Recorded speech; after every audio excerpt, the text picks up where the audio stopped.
Mic isn't working. Check, 1, 2. There you go. Hello? There you go. Now, I would like to know who were some of your friends in showbiz that helped you, like Christophe St. John. Was he instrumental in your recovery?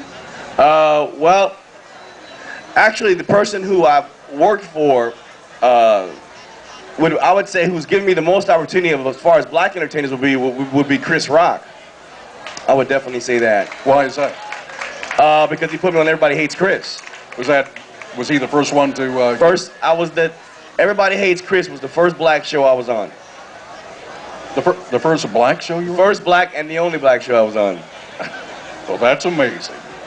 That's life. Well, you know what? But on the other hand, I was looking at your bio and found out that you were the first African American child actor to have recurring roles on The Waltons. Oh yeah.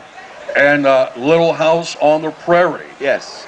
And I was also in Roots. And you were also in Roots. Yeah. So you've had quite a distinguished career. I've had a pretty big career, and like I said, I'm truly blessed to still and be you're around. Still here. And my name's still being known and being able to work successfully in the business. And now, I'm going to have a successful movie career because of Adam Sandler. I mean, you know, I got a call from him a couple of months ago asking me that I want to do this movie, and I was like, well, where do I need to show up at? I was going to run there. It didn't really matter. I'm going to do the movie. I presume it's a comedy? It's a comedy, and it's starring Adam Sandler, Andy Samberg, James Caan, Susan Sarandon, and me. Do you play and a also Vanilla Ice. So we actually play roommates. So you play a black guy in the movie, I presume? I definitely play a black guy. Got to play a black guy. All right, we got a question over here.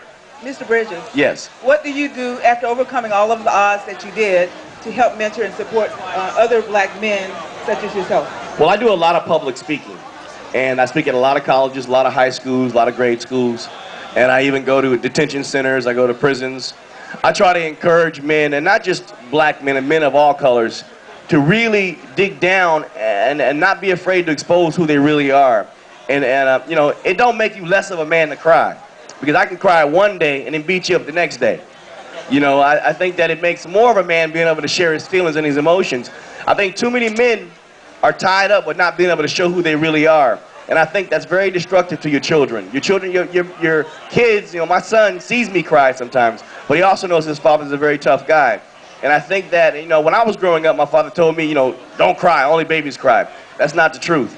Real men cry, you know, and I try to share my experience, strength, and hope with all people of all colors to realize that men got to stand up and start being men today, you know, and stop being little boys. All right. Anybody else have a question before I jump in with my next question? We've got the microphone man.